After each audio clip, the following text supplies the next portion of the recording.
क्या आपने कभी सोचा है कि एक ही रात में इतिहास की दिशा को बदलने की कितनी शक्ति हो सकती है? आज के निर्गमन के इस अंश में हम ऐसी ही एक रात के बारे में जानेंगे। वो रात है फसह की रात, जिसने न केवल इजरायलियों को दास्ता से मुक्त किया, बल्कि आने वाले महान उद्धार की पूर्व छाया प्रस्तुत की।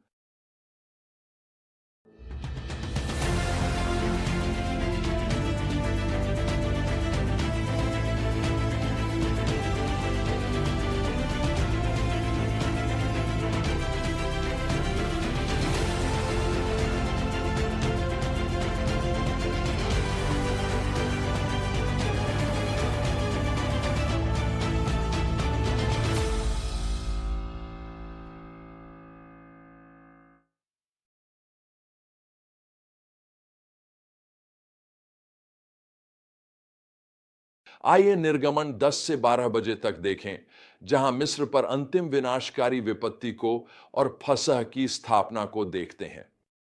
शुरुआत में हम देखते हैं कि फिरौन झूठी पश्चाताप की प्रवृत्ति को जारी रखता है।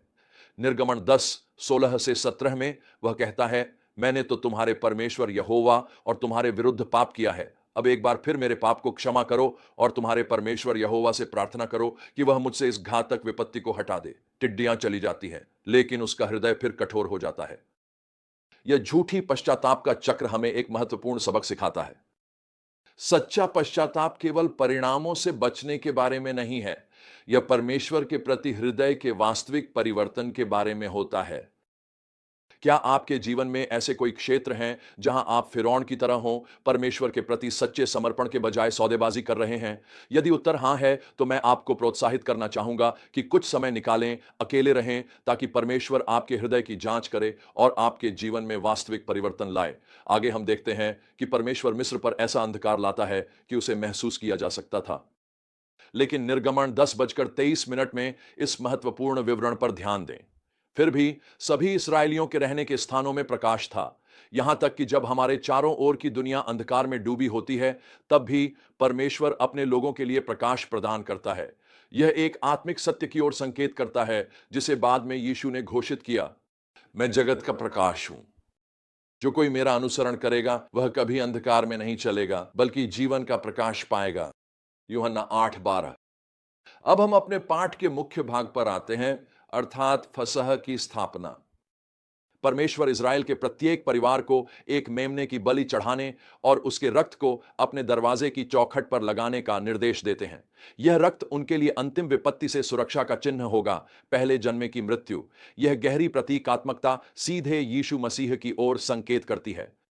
जिस प्रकार फसह के मेमने का रक्त इस्राएलियों को मृत्यु से बचाता था, उसी प्रकार मसीह का रक्त हमें आत्मिक मृत्यु से बचाता है। वाह, क्या ही अद्भुत सत्य है। जैसा कि प्रेरित पौलुस ने बाद में लिखा, मसीह हमारा फसह का मेमना बलिदान किया गया है। 1 कुरिन्थियों 5:7। फसह की यह विधि, जो गहरे प्रतीकवाद से भरपूर है, आज भी विश्वासियों के लिए अत्यंत महत्वपूर्ण है। इसके केंद्र में था निष्कलंक मेमना था, जो मसीह की पूर्णता का एक शक्तिशाली पूर्वाभास था, जो परमेश्वर के अंतिम मेमना के रूप में आया।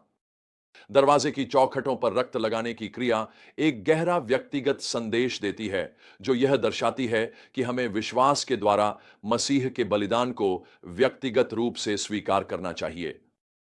जिस प्रकार इजरायलियों को मेमना के रक्त से उद्धार मिला, उसी प्रकार हमें यीशु के क्रूस बलिदान के द्वारा मुक्ति मिलती है। इस्राएलियों को अपने रक्त संरक्षित घरों के अंदर रहने का निर्देश हमारी आत्मिक विजय के लिए मसीह में बने रहने की आवश्यकता के समानांतर है। परमेश्वर के वचन के प्रति उनकी आज्ञाकारिता, जो विश्वास में निहित थी, इतनी गहरी आराधना में परिणत हुई कि यह आने वाली पीढ़ियों के लिए एक स्थायी प्रमाण बन गई। यह प्राचीन अनुष्ठान उद्धार, आज्ञाकारिता और आराधना का सजीव चित्र प्रस्तुत करता है, जो आज भी विश्वासियों के साथ गूंजता है, जो ऐतिहासिक घटना और हमारी वर्तमान आध्यात्मिक यात्रा के बीच सेतु का कार्य करता है। परमेश्वर इस्राएलियों को यह भी निर्देश देते हैं कि वे इस रात को एक स्थायी विधि के रूप में स्मरण करें। क्यों? क्योंकि परमेश्वर के उद्धार को याद करना हमारे विश्वास को वर्तमान और भविष्य की चुनौतियों के लिए मजबूत करता है। अब फसह की रात आती है और परमेश्वर का न्याय मिस्र पर उतरता है। हर पहलौठा मर जाता है सिवाय उन घरों के जो मेमने के रक्त से चिह्नित थे। यह विनाशकारी विपत्ति अंततः फिरौन की हठ धर्मिता को तोड़ देती है और वह सभी इस्राएलियों को मिस्र से बाहर निकाल देता है। तो हम इस प्रसंग से क्या सीख सकते हैं?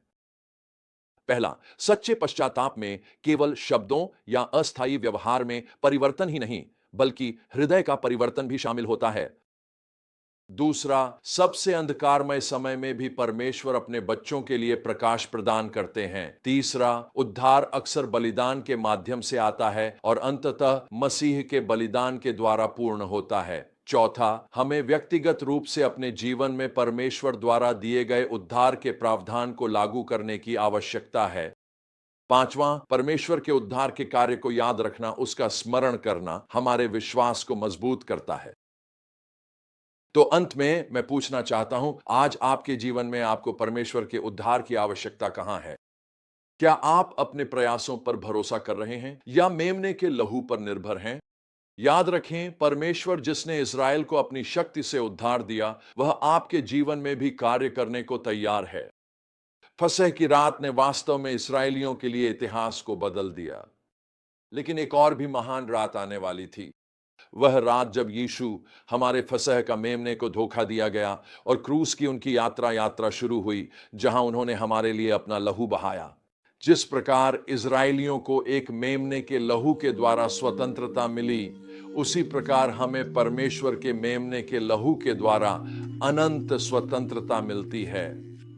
तो आज आइए हम परमेश्वर को उसके अद्भुत उद्धार योजना के लिए धन्यवाद दें और उस स्वतंत्रता और प्रकाश में जिए जो वह हमें प्रदान करता है, चाहे समय कितना भी अंधकारमय क्यों ना हो।